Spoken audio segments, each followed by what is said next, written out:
Hello and welcome to the another part of the same chapter, that is motion.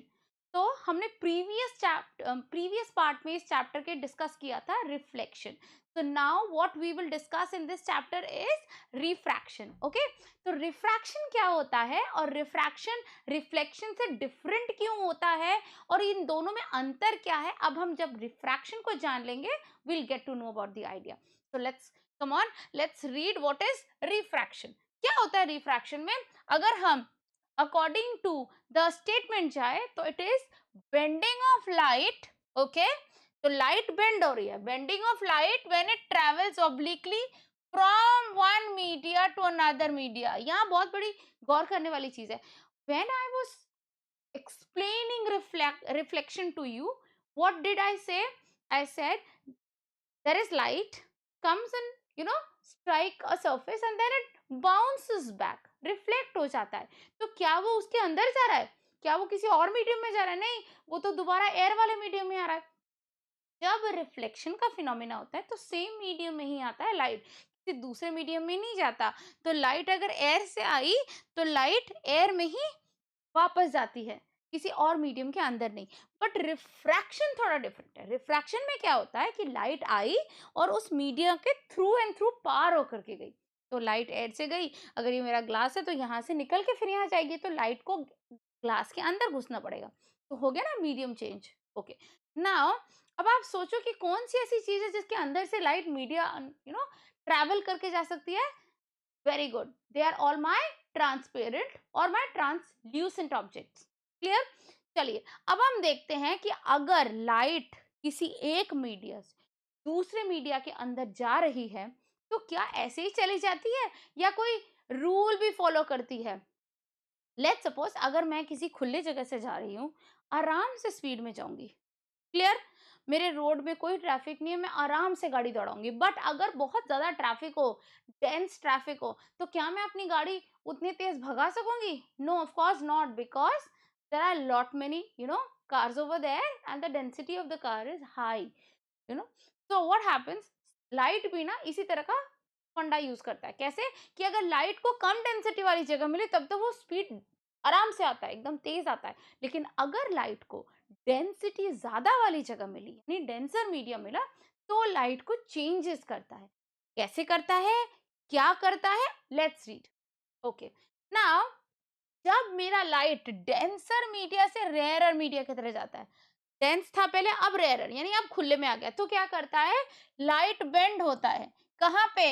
Away from normal and the speed increases. ये बहुत important चीज है. Of course जब हम density वाले इलाके में धीरे धीरे चल रहे हैं, ट्रैफिक है, जब मुझे खुली रोड मिल गई तो मेरी स्पीड इंक्रीज हो जाएगी ना. तो लाइट भी सेम रूल फॉलो करता है. दूसरा रूल क्या फॉलो करता है, जब वो रेयर टू डेंसर जाता है, मतलब बहुत ज्यादा खुला रोड था, अब डेंसिटी वाली भीड़ भाड़ में जा रहा है, तो क्या करेगा, ऑब्वियसली सबसे पहले उसकी स्पीड डिक्रीज हो जाएगी. क्लियर. एंड ये वाला है जो वो फॉलो करता है, bends towards the normal. we'll see these 2 point bends away from normal and towards the normal with this diagram. Okay, ये डायग्राम बहुत इंपॉर्टेंट है from your exam point of view. ठीक है, लेट्स सपोज ये मेरा एक ग्लास स्लैब है. क्या है?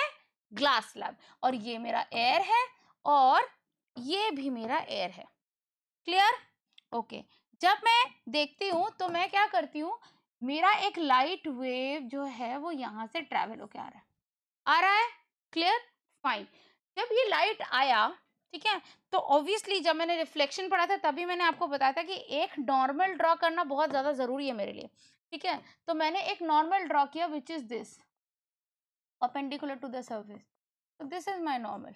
Okay, अब ये नॉर्मल हो गया. क्या बोलता है, ये एयर कैसा मीडियम है? रेयर मीडियम है, यानी इसकी डेंसिटी कम है. और ग्लास कैसा मीडियम है? डेंसर मीडियम है, यानी इसकी डेंसिटी ज्यादा है. That means rare to denser जा रहा है. क्लियर. अब क्या होगा, bends towards the normal. Normal कौन सा है? ये है मेरा नॉर्मल. फाइन. तो लाइट ऐसे जानी चाहिए थी ना. कैसी जानी चाहिए थी लाइट को? ये लाइट है मेरी, ये लाइट रेज है, तो मेरे लाइट को एक्चुअली जानी ऐसे चाहिए थी, डॉटेड लाइन की तरफ जैसे. ओके, लेकिन अब मेरी लाइट कैसे गई? ऐसे, क्योंकि लाइट हमेशा स्ट्रेट लाइन में पाथ में ट्रैवल करती है, तो अगर ये कोई मीडियम नहीं होता तो सीधा जाता. क्लियर. बट अब कैसे गई?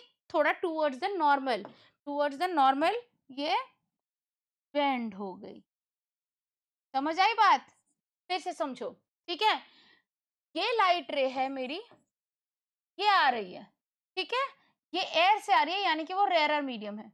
जब एयर से आ रही है तो ये सरफेस है मेरा, ओके? यहाँ जैसे ही स्ट्राइक किया, मैंने एक नॉर्मल ड्रॉ किया था, ठीक है?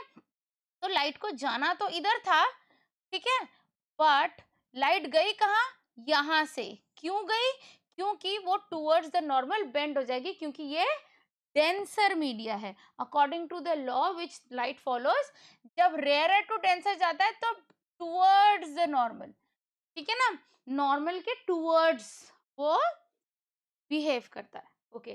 तो इसको क्या बोलेंगे? आर टू डेंसर, तो normal, are the normal, okay? Rarer to denser में नॉर्मल की तरफ जाएगा, ओके? नाउ अब देखो, ये लाइट यहाँ पर है। अब ये ग्लास स्लैब है, पूरे टाइम ग्लास स्लैब में तो रहेगी नहीं, बाहर भी निकलेगी। अब कहाँ निकल रही है मेरी लाइट? एयर में निकल रही है। तो अब मैं यहाँ पे दोबारा क्या बनाऊंगी? दोबारा बनाऊंगी अपना नॉर्मल, ओके? तो this is my normal, fine. अब ये नॉर्मल के बाद जो है लाइट, अब देखो ये डेंसर मीडिया है, ये रेयरर मीडिया है, तो अब हम ये वाला रूल फॉलो करेंगे, डेंसर टू रेयरर में बेंड्स अवे फ्रॉम नॉर्मल। तो ये नॉर्मल था, तो अब ऐसे आनी चाहिए थी मेरी लाइट को, कैसे? ऐसे आनी चाहिए थी, पर अब ऐसे नहीं आएगी। वो कैसे आएगी? वो अवे फ्रॉम द नॉर्मल हो जाएगी, यानी कि ऐसे हो जाएगी। समझ आई बात? समझ आई? ओके, फिर से देखते हैं।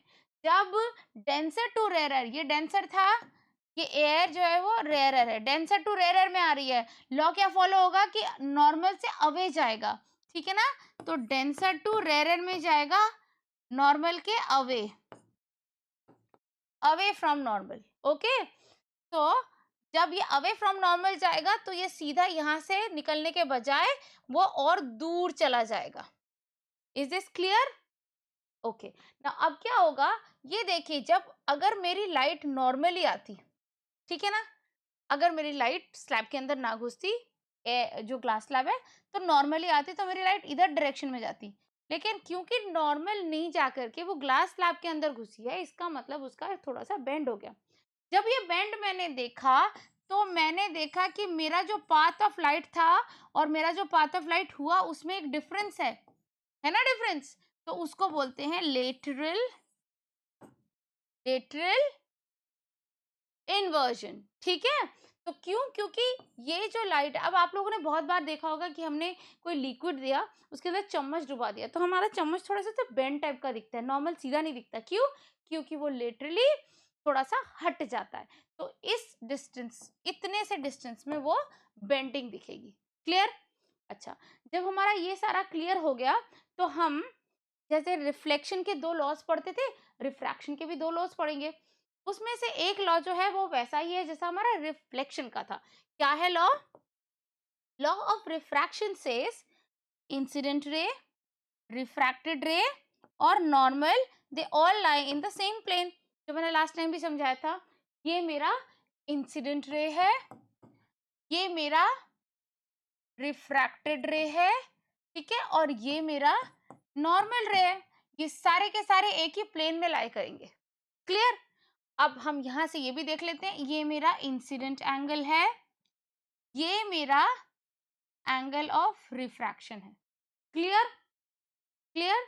ओके, अब आते हैं हम सेकेंड वाले लॉ पे। सेकेंड वाला जो लॉ है उसका नाम है स्नेल्स लॉ, ठीक है? स्नेल्स लॉ क्या कहता है? अब क्योंकि जब हम लोग रिफ्लेक्शन का लॉ पढ़ते थे तो क्या कहते थे?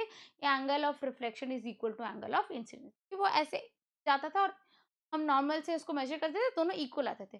पर यहाँ ऐसा इसलिए नहीं है क्योंकि मैंने ग्लास यूज किया, वो ज्यादा डेंस है। अगर मैं पॉलिथीन या प्लास्टिक यूज करती हूँ, वो कम डेंस है ग्लास से, तो उसमें बेंडिंग उतनी नहीं होगी, तो यानी कि एंगल ऑफ रिफ्रैक्शन जो है वो डिफरेंट बनेगा। इसीलिए हम सेम नहीं ले सकते, incident is equal to refraction. इसलिए क्या लेते हैं हम लोग? रेशियो। तो angle of sine of incidence, sine of angle of incidence जो है ये ट्रिग्नोमेट्रिक टर्म है, साइन एंगल, ठीक है? तो sine of angle of incident upon sine of angle of refraction, upon यानी रेशियो लेंगे हम, ठीक है, इज इक्वल्स टू कांस्टेंट, ठीक है, वो हमेशा कांस्टेंट रहेगा। तो अगर ग्लास है उसका कांस्टेंट होगा, वाटर है उसका कांस्टेंट रहेगा, प्लास्टिक है उसका कांस्टेंट है। तो दुनिया में जितने भी चीजें हैं उस हिसाब से अगर हम निकालें तो रिफ्रैक्टिव इंडेक्स सबका कांस्टेंट रहेगा, ठीक है। अब ये जो कांस्टेंट है इसको बोलते हैं refractive index, clear, refractive index. So what do Snell's law states? Snell's law states that the sine of angle of incidence upon the sine of angle of refraction is always constant for a particular. Is this clear? I hope this is clear. This diagram is very important. Now please write down the important terms and terminologies and the diagram you can draw, and write down the two laws of refraction. We will move on to the next topic.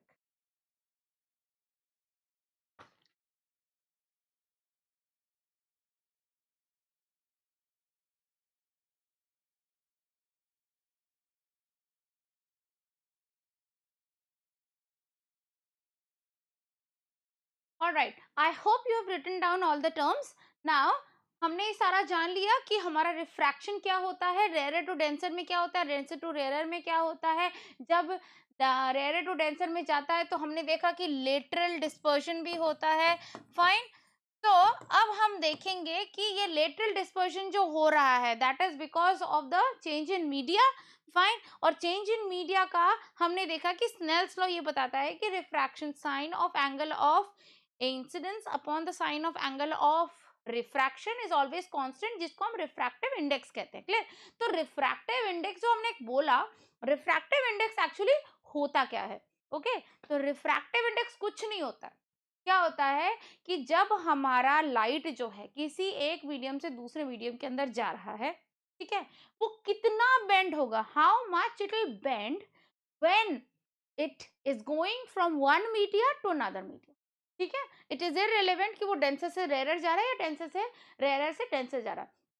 whenever my light is going and bending into denser media, वो कितना bend होएगा ये हम refractive index से बता सकते हैं। And another, जब हमारा rare to denser to rare जाएगा तो भी कितना अवे फ्रॉम द नॉर्मल होगा, हम ये भी बता सकते हैं।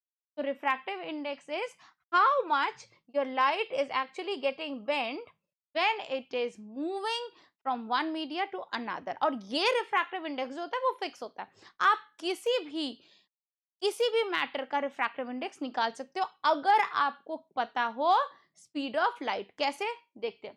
तो refractive index of any media अगर आपको निकालना है तो कैसे निकाल सकते हो? So this is refractive index of any media, okay, which is represented as, for media it is m, this, okay। Now what is c? C is speed of light. Do we know what is the speed of light? Yes, it is 3 into 10 raised to the power 8, ये है speed of light, okay.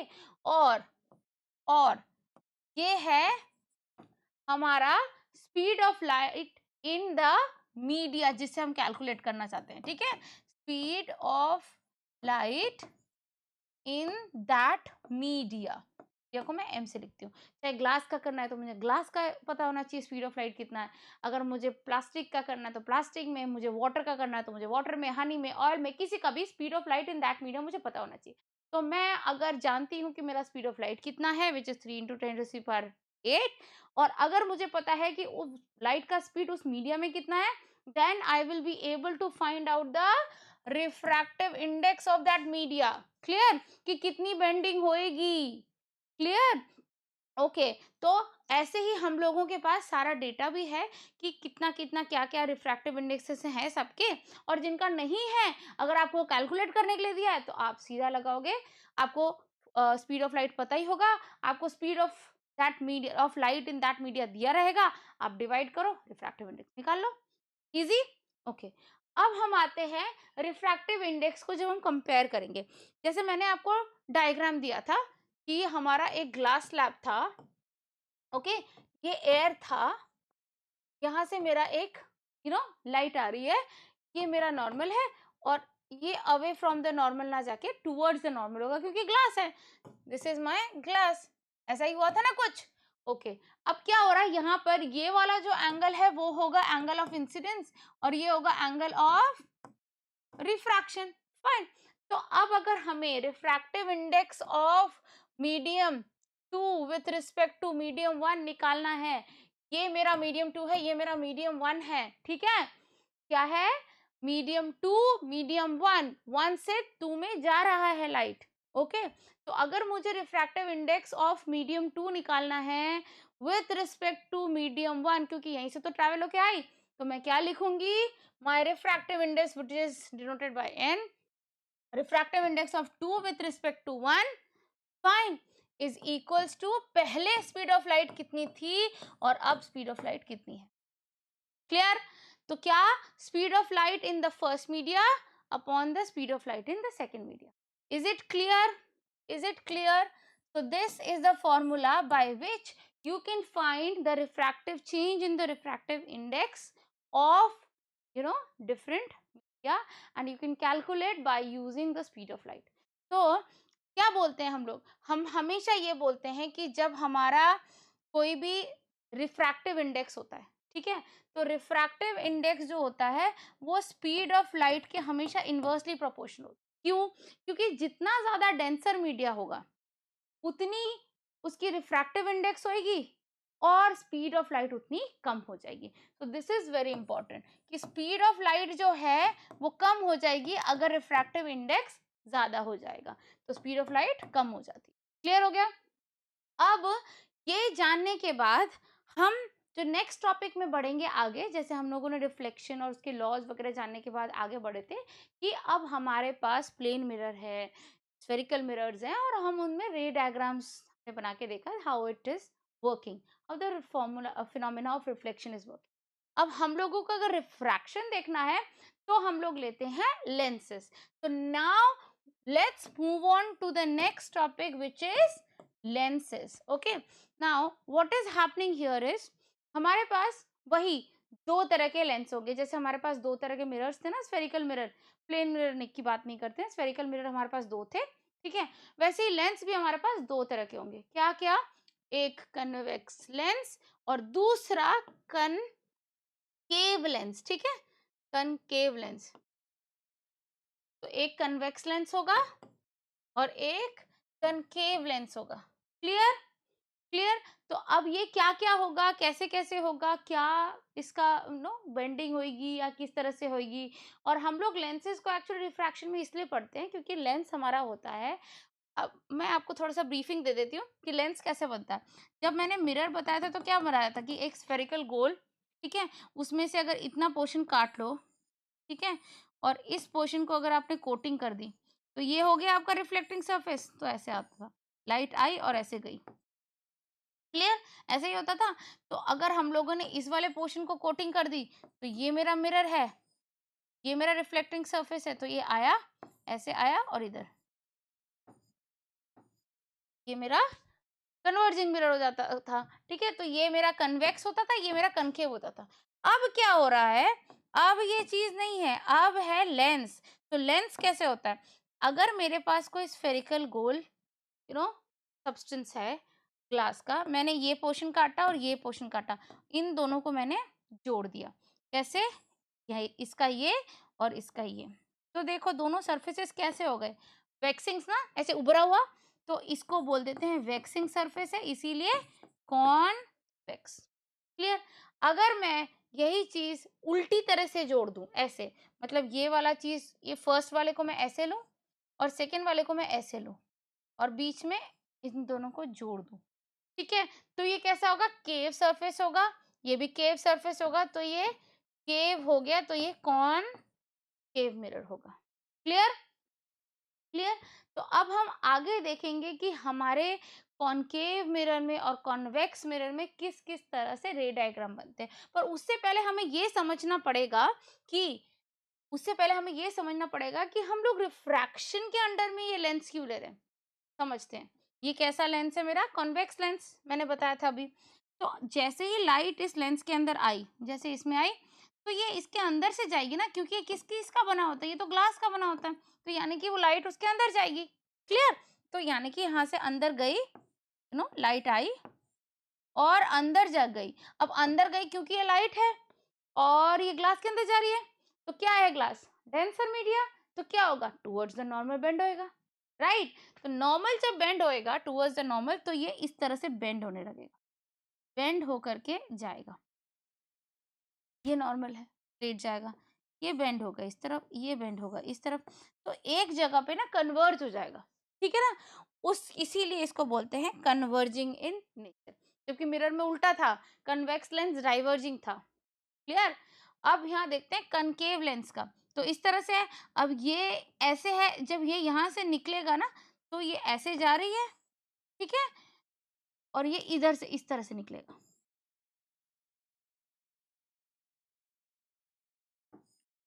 आप देख रहे हैं इधर से ये bending हुआ और इधर से, तो ये किस तरह से हुआ? ये डाइवर्ज करते हुए निकला। लेकिन हम क्या करेंगे, इसको पीछे से खींच के लाएंगे और यहाँ फोकस कर, तो ये हो गया उसका फोकस पॉइंट। ठीक है, समझ आई बात?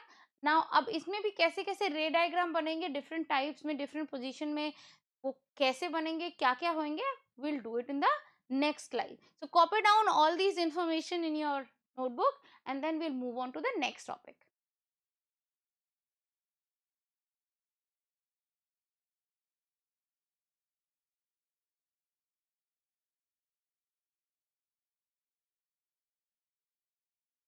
ऑलराइट, सो अब हमें ये पता चल गया है कि हमारे पास दो लेंसेज होते हैं, एक कन्वेक्स और एक कनकेव। अब लेंस के साथ भी बहुत सारे टर्म्स एंड टर्मिनोलॉजीज जुड़े हुए हैं। What are these? Let's look. Okay, तो इम्पोर्टेंट टर्म्स क्या होता है? इम्पोर्टेंट टर्म्स होता है, अगर मैं आपको बोलूं कि हमारे मिरर के साथ था कि हमारा सेंटर ऑफ कर्वेचर होता था, फोकस पॉइंट होते थे, ठीक है, तो हमारे लेंस के साथ भी वैसा ही है, कुछ फोकस पॉइंट होगा, कर्वेचर को क्या बोलेंगे, सेंटर को क्या बोलेंगे, जिसे ऐसे सेंटर को हम पोल बोलते थे। तो let's draw and then see what it will be. तो लेट्स सपोज ये मेरे पास एक कन्वेक्स लेंस है, ठीक है। अब कन्वेक्स लेंस एक ये और एक ये दो ग्लास को जोड़ के बनाया गया है। तो अगर मैं एक ऐसे लाइन बनाऊं जिसको मैं प्रिंसिपल बोलती हूँ, ठीक है ना, प्रिंसिपल एक्सिस बोलते थे ना हम इसको, तो अब इसमें ये जो होता है ये होता है F1, ठीक है। जैसे अगर आपने देखा होगा पिछले वाले स्लाइड में, ये देखिए यहाँ पे छोटे छोटे टर्म्स में लिखा हुआ है F1 और यहाँ पे लिखा है F2। तो होता क्या है, क्योंकि हमारे पास एक ऐसा ग्लास स्लैब है जिसको हमने मिला करके ना कन्वेक्स लेंस बनाया, तो ये हो गया हमारा F1, ठीक है। और इस वाले ग्लास का फोकस पॉइंट क्या होगा? यहाँ पे ये होगा F2, ठीक है। और इसका ही डबल जो होता है, जैसे हम सेंटर ऑफ कर्वेचर बोलते थे ना, तो यहाँ पे हम लोग सेंटर ऑफ कर्वेचर की जगह पे क्या बोलेंगे? Twice of F. क्या बोलेंगे हम? Twice of F. देखिए यहाँ पे क्या बोलेंगे हम लोग? Twice of F, that is 2 of F1। Alright, now so this is my twice of F1। Same ऐसा ही एक पॉइंट यहाँ पर भी होगा, which will not be called as C but twice of F2। Is this all clear? Okay, now the center of the mirror was called pole, but here the center of lens will call the optical center, which will be denoted as O। ठीक है, तो optical centre क्या है? The central point of the lens. Clear हो गया? Okay, principal axis क्या है? The imaginary line passing through C1 and C2। तो हम इसको ये भी बोल सकते हैं C1 सेंटर ऑफ कर्वेचर, इसको C2 भी बोल सकते हैं, पर हम लिखते क्या है?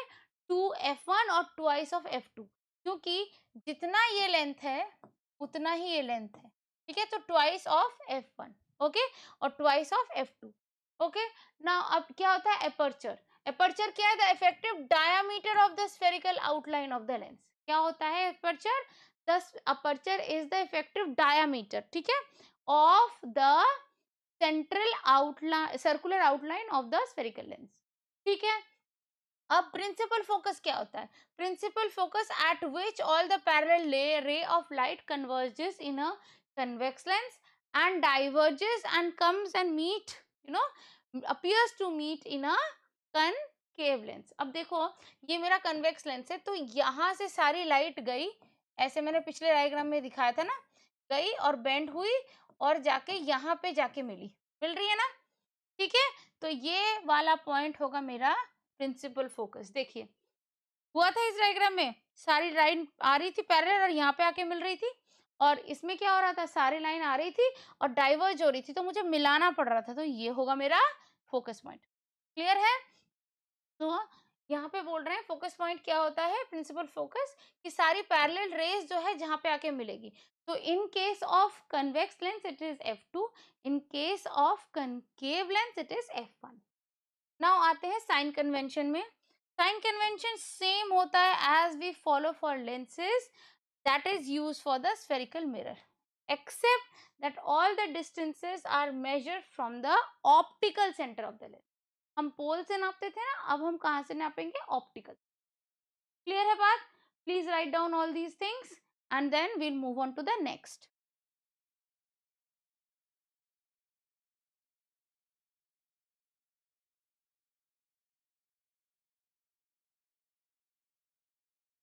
All right, now I think you have understood what is convex and concave lens. अब हम क्या करेंगे, अब हम आगे चलेंगे और देखेंगे सेम वही जैसा मैंने हमारे जो मिरर्स थे उसके साथ किया था, कि अगर एक मिरर है उसके साथ पैरेलल अगर कोई रे आ रही है तो कहाँ जाएगी, अगर फोकस से गुजरती हुई रे आ रही है तो कहाँ पे जाके मीट करेगी। तो सेम वेज हम लोग लेंस के लिए भी देखेंगे, क्या, जब एक ray parallel to the principal axis जाता है तो कहाँ पे बेंड होता है ray, to the focus point.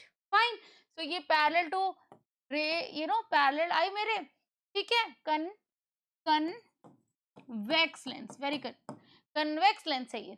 तो क्या हुआ, बेंड हुई और आके एक जगह पे मिली, this is called my focus point, this is my F2, that was F1। Clear? अब ये देख लेते हैं हम लोग कनकेव के लिए, this is my concave lens, I parallel और डाइवर्ज हो गई, ओके। बट हमने क्या किया, उसको मीट कराया और कन कन्वेक्स सॉरी कनकेव लेंस में डाइवर्ज होने के बाद हम मीट करवाते हैं, तो this is now my F2 और ये होता है मेरा F1। क्लियर है? अब देखते हैं यहाँ पे कि ray passing through the principal focus, अगर प्रिंसिपल फोकस से जा रही है, ठीक है ना, ये मेरा प्रिंसिपल एक्सिस है और ये फोकस से जा रही है, ये F1 है। अगर फोकस से जा रही है तो कैसा होता है, मिरर में भी पढ़ा था, पैरेलल जाता है, तो ये पैरेलल चली जाएगी to the principal axis. Clear? अब हम यहाँ देखते हैं कि अगर इससे आ रहा है, ये हमारा F1 है ना, ऐसे करो कि ये F1 से होता हुआ आ रहा है, ओके, तो कैसे जाएगा, सीधा। ऐसे करो कि ये F1 से होता हुआ आ रहा है, तो ये सीधी चली जाएगी, ठीक है। क्लियर? ये हो गए हमारे दो तरह के रेज। अब तीसरा तरह का रे, कि माय रे is passing directly through, now पहले क्या होता था, सेंटर ऑफ कर्वेचर, अब होएगा ऑप्टिकल सेंटर, ओके ना। ऑप्टिकल सेंटर ये है मेरा, यहां से जैसे ही जाएगा ये फिर डायरेक्टली ऐसे जाएगा, ठीक है। See here, can you see this, can you see? So optical centre में जब भी मेरा आएगा रे तो वो डायरेक्टली इस तरह से पास हो जाएगा। Is this clear? Now note down the ray which are specials and which now will be used for formation of the image in both the lenses, convex में भी concave में भी। अब हम इसी के थ्रू image formation करवाएंगे, तो आप लोगों को ये special diagrams पता होने चाहिए, okay? So note down and then we'll move on to the next.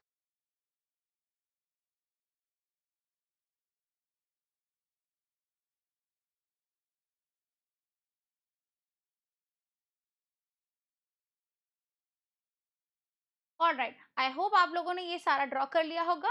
Now let's move on the image formation by lenses।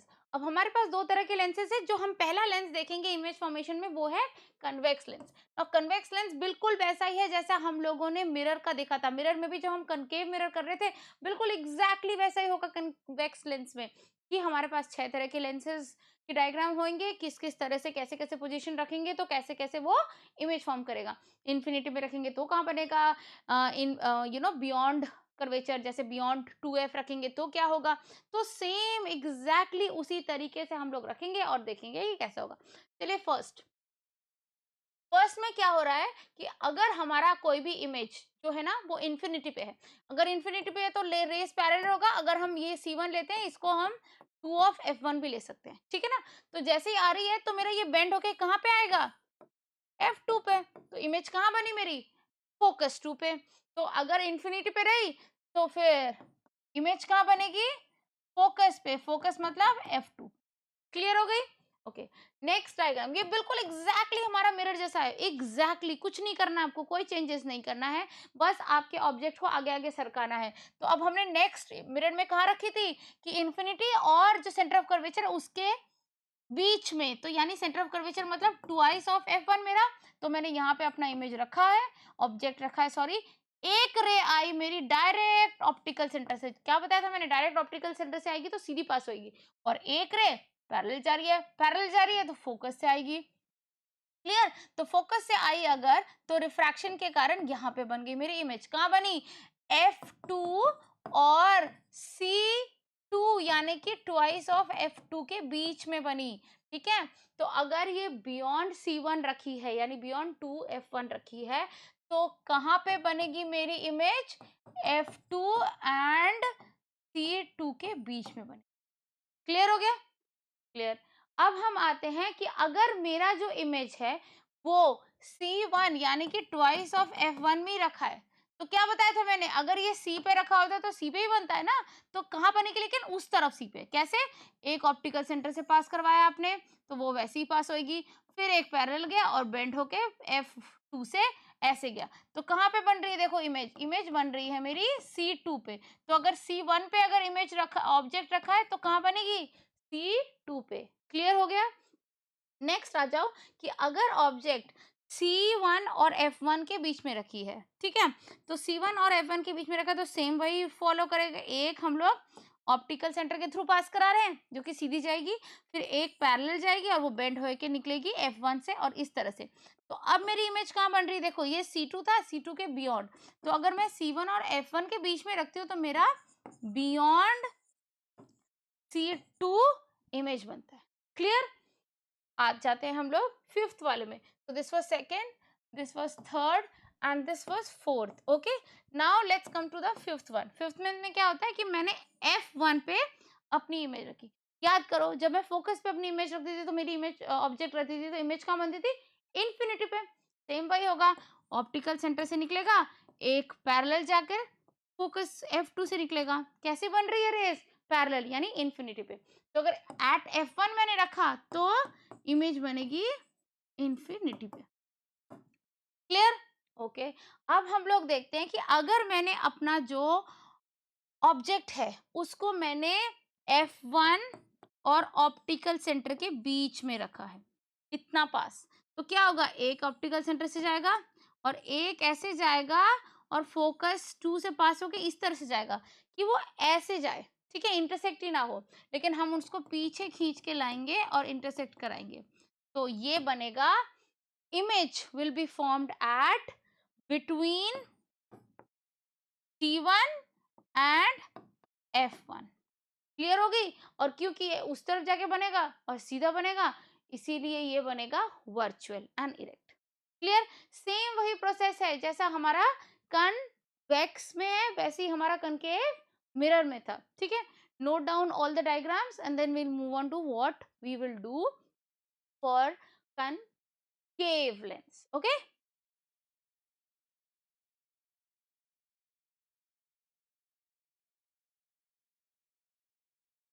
All right, so let's move on to my so before moving on to the concave lens, let's look up into the tabular form कि कहाँ कहाँ अगर हम लोग image रखते हैं तो हम लोगों का ऑब्जेक्ट कहाँ रखा हुआ होगा या किस तरह से बनेगा।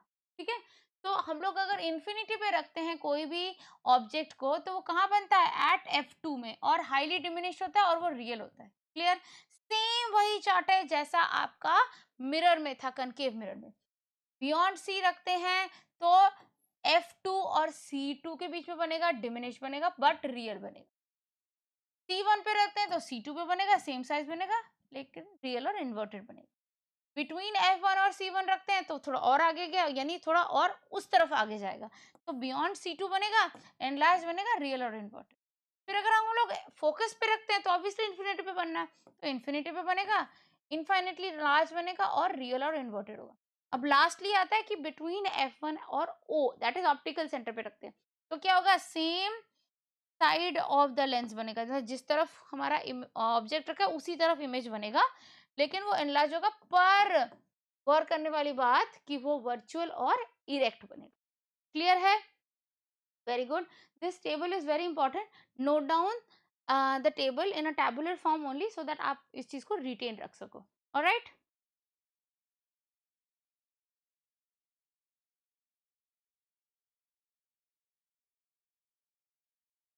ओके। अब हमारा ये हो गया है। अब हम करते हैं कि हम लोग यूज क्या क्या है, हमारे जो कन्वेक्स लेंस है उसमें यूज क्या क्या है। हम लोग जो लेंसेज यूज करते हैं ना, बेसिकली स्पेक्टिकल्स में करते हैं। चश्मे चश्मे लगाते हैं तो चश्मों में ग्लास नहीं होता, चश्मों में लेंसेज होते हैं, ठीक है। लेंसेज से हम लोग किसी भी चीज का कोई ऑब्जेक्ट वहां है तो हम लोग उसको उसका जो उसको हम लोग डिसाइड कर सकते हैं कि हमारा अगर आंख में ठीक से ढंग से नहीं दिख रहा है तो हम लोग कौन कौन सा करेक्टिव लेंस लगा करके हम लोग चश्मे में डाल सकते हैं, और we can see the form the image in our eyes correctly। क्योंकि जो हमारे आईज होते हैं ना, उसमें भी जो इमेज फॉर्म करवाता है वो लेंस ही करवाता है। क्लियर? ओके। ना हमारा मैग्नीफाइंग जो ग्लासेस होते हैं उनमें भी लेंसेज लगे रहते हैं। क्लियर? तो हमको कोई चीज बड़ी करके देखनी होती है तो हम लोग वो मैग्नीफाइंग लेंसेज से देखते हैं। कैसा लेंस होता है मैग्नीफाइंग लेंसेज में? मोस्टली कन्वेक्स लेंस होता है। क्यों? क्योंकि कन्वेक्स लेंस को अगर हम लोग कोई बड़ी चीज देखना चाहते हैं तो हम लोग क्या करेंगे, ऑप्टिकल सेंटर और F1 के बीच में रखेंगे, ठीक है। तो वो एकदम बड़ी इमेज देगी, लेकिन वो वर्चुअल होती है, ठीक है। ऑलराइट, नाउ मैग्नीफाइंग लेंस में अगर हम लोग देखें तो मैग्नीफाइंग लेंस पे भी हमारा कन्वेक्स लेंस होता है। नाउ अब हम आ जाते हैं कि अब हमारा जो कनकेव लेंस है, ये सारे कहाँ के कौन से लेंस है, कनकेव लेंस है। अगर हम कनकेव लेंस में इमेज फॉर्म करवाए तो किस किस तरह से होता है, तो कनकेव लेंस में दो ही तरह से इमेज फॉर्म होगा। एक, अगर जो ऑब्जेक्ट है वो इन्फिनिटी पे हो, तो अगर ऑब्जेक्ट इन्फिनिटी पे है तो कहाँ पे बनता है हमारा, एट फोकस, ठीक है ना। एट फोकस बनेगा तो ये इन्फिनिटी से लाइन आ रही है, इन्फिनिटी से लाइन आई और ये डाइवर्ज हो गया, क्योंकि हमारा कनकेव लेंस तो डाइवर्जिंग है, और ये मेरा प्रिंसिपल एक्सिस। तो ये मेरा C1 था, ये F1 था, ये F2 था, ये C2। C2 मतलब twice of F2, twice of F1। Clear? तो इसे हम पीछे ले आकर के मीट करवाएंगे, and this will be my focus. Image कहाँ बनेगी, उसी साइड में जिस साइड से रे आ रही है, ठीक है। बट ये कैसा होगा, क्योंकि मीट कर रही है, अपियर्स टू मीट कर रही है, it is not actually meeting, तो ये होगा वर्चुअल और इरेक्ट। फाइन। अब यहाँ आ जाएंगे कि अब हमारा जो ऑब्जेक्ट है वो C1 और F1 के बीच में पड़ा है, तो एक तो हम लोग ले जाएंगे ऑप्टिकल सेंटर के थ्रू, दूसरा लेके जाएंगे ऐसे और उसको खींच के F1 पे फोकस करवाएंगे। फाइन। अब कैसा बन रहा है हमारा, देखो ऑब्जेक्ट का इमेज बन रहा है छोटा, but on the other side उसी साइड बन रही है, तो यानी कि वर्चुअल होगा लेकिन इरेक्ट होगा। क्लियर? क्लियर? Note down. और उसके बाद हम देखेंगे फिर से वही टैबुलर फॉर्म में कि अगर हम लोगों ने कनकेव मिरर यूज किया तो उसके कहाँ कहाँ पोजीशन पे हम लोग ऑब्जेक्ट रखते हैं तो इमेज बनेगा। क्लियर?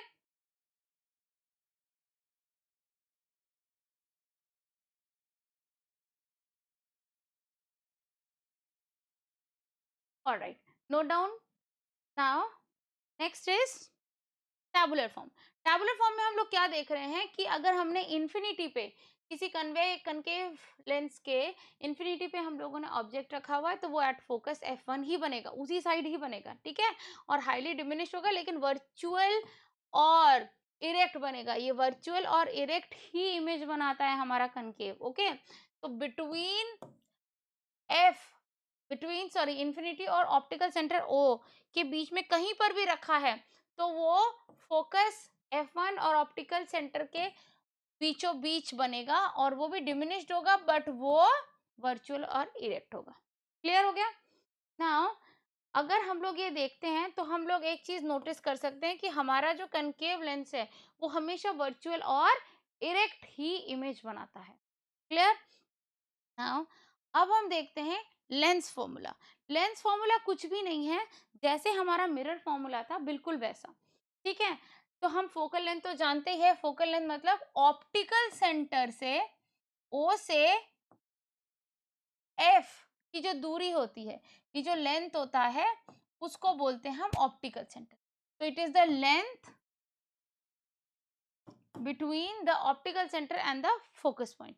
तो F1 F2 दोनों होता है। ओके, ना अब जो है यहाँ पे जो मिरर फॉर्मूला था उसमें क्या था, मेरा 1/f is equal to 1/v plus 1/u।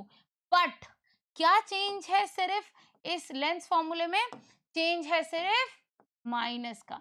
तो जो मेरा मिरर फॉर्मूला होगा वो होगा 1/f is equal to 1/v minus 1/, clear है? ओके, तो अगर हम लोग ऐसे देखते हैं तो मेरा यहाँ पे जो मैग्निफिकेशन है वो भी बिल्कुल सेम है। मैग्निफिकेशन मतलब मेरे हाइट ऑफ द ऑब्जेक्ट के रेफरेंस में हाइट ऑफ इमेज कितनी है, यानी कितनी बड़ी हुई। तो मैग्निफिकेशन क्या होता है, height of image with respect to height of object.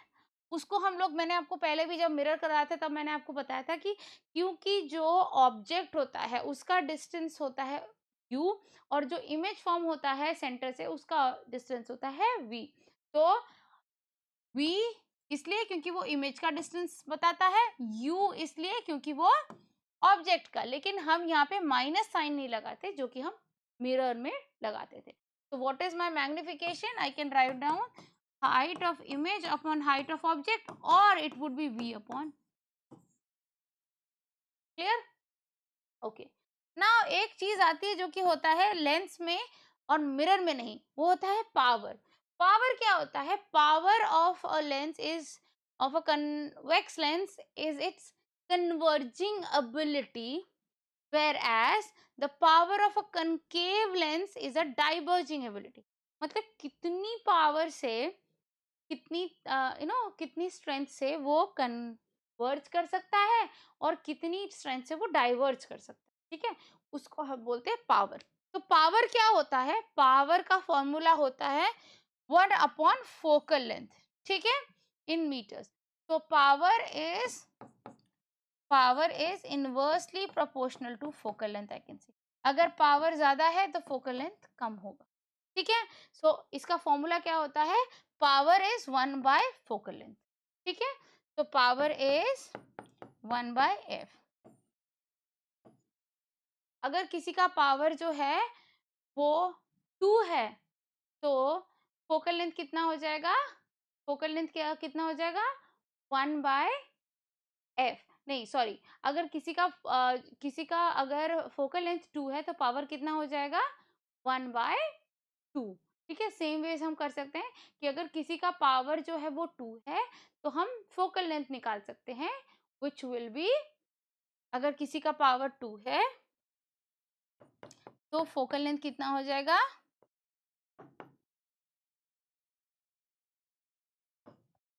Fine. Okay, now let's move on to the next, that is हम लोग अगर पावर को नापते हैं तो पावर का एक्चुअल में यूनिट क्या है, power is measured into dioptres D. Okay, power का यूनिट क्या है, डायोप्टर्स डी। तो अगर हम कभी ऐसे बोलते हैं कि मेरे बहुत सारे लेंसेज एक साथ रखे हुए हैं, ठीक है, तो लेट्स सपोज मेरे पास क्या होता है, एक लेंस ये, एक लेंस ये, एक लेंस ये, एक लेंस ये, ऐसे रखे हुए हैं। ठीक है, और लाइट ऐसे जा रही है, फिर बेंड हुई, फिर ऐसे जाए, फिर बेंड हुई, फिर ऐसे जाए, फिर बेंड हुई, फिर ऐसे जाए, फिर बेंड हुई, तो ऐसे बेंड ही होती जा रही है, फाइन, क्योंकि वो तो कन्वर्जिंग है। तो अगर इस केस में हम लोग देखें कि मेरे पास एक कॉम्बिनेशन ऑफ लेंस है तो उस केस में मेरा जो पावर है वो कितना हो जाएगा, तो पहले लेंस का पावर 1 था, दूसरे का पावर 2 था, तीसरे का पावर 3 था। तो क्या करते हैं हम लोग, इंडिविजुअल लेंसेज के पावर को एड अप कर देते हैं। तो क्या पूरा टोटल पावर क्या हो जाता है, power 1 plus power 2 plus power, clear है यहाँ तक, क्लियर है? So this topic marks the end of the chapter. यहाँ पे हमारा रिफ्रैक्शन, रिफ्लेक्शन, लाइट पूरा खत्म होता है। इसके बाद जो भी न्यूमेरिकल क्वेश्चंस आते हैं, that will be based on either mirrors formula, lens formula, और taking out the power of a lens. Clear? Okay. Thank you so much.